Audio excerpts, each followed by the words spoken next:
Hello नमस्ते। IAS मार्गदर्शक में आप सभी का स्वागत है।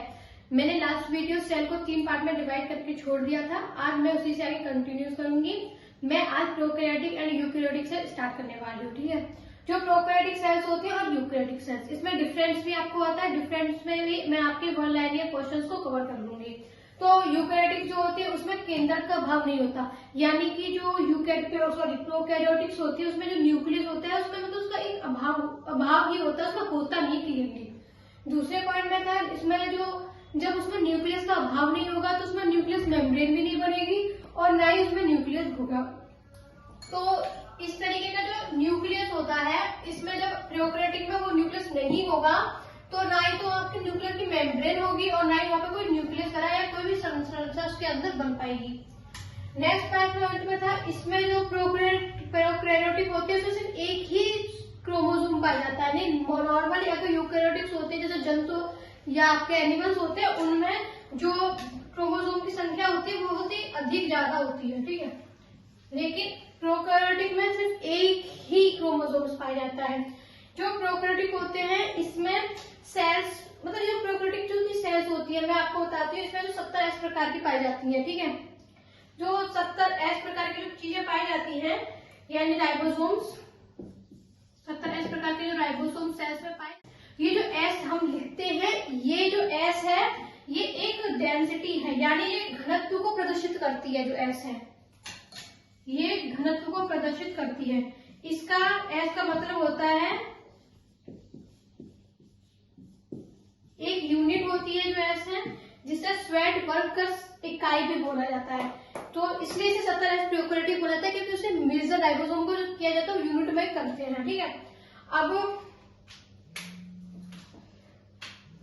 जो इसमें क्रोमोसोम जो सेल्स होती है प्रोकैरियोटिक किस तरीके की सेल्स में पाई जाती है, तो वो होती है आपकी जीवाणु में नील हरित सेल्स में, इस तरीके की सेल्स में पाई जाती है।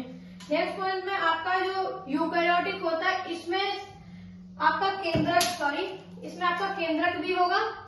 इसमें आप जो न्यूक्लियस होगा तो उसमें मेम्ब्रेन भी होगी, मेम्ब्रेन होगी तो उसमें न्यूक्लियस उसके अंदर भी पाया जाएगा और जब न्यूक्लियस उसके अंदर पाया जाएगा तो क्रोमोसोम की जो संख्या है वो 1 से अधिक होगी। ठीक है, और क्रोमोसोम की संख्या 1 से अधिक होगी। उसमें जो राइबोसोम्स पाए जाएंगे प्रोकैरियोटिक में वो 70S प्रकार के पाए जाएंगे एंड 80S प्रकार के पाए जाएंगे। ठीक है, वही S क्या है, एक घनत्व है, यानी कि डेंसिटी है, आपकी एक यूनिट है। S इसमें जो राइबोसोम्स को कंज्यूम की जाती है। ये जो यूकैरियोटिक होती है एनिमल्स में भी पाए जाते हैं एंड आपके प्लांट्स में भी पाए जाते हैं। ये इस दोनों प्रकार की चीजों में पाए जाते हैं। अब आ जाते हैं सेल के ऊपर। सेल, इसको सेल यानी कोशिका, इसका कोशिका का जो मुख्य भाग होता है वो होती है इसकी सेल वॉल। जैसे ये सेल है, ठीक है, तो इसका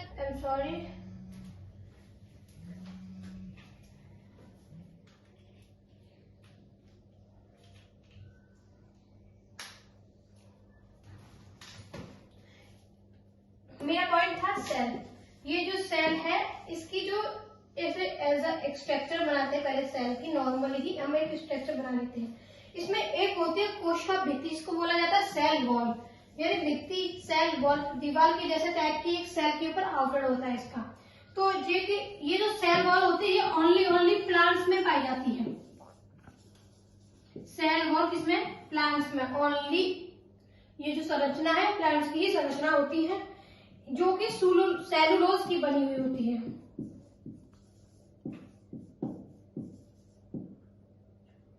इस जो सेल होती है, जो वॉल होती है ये वाली,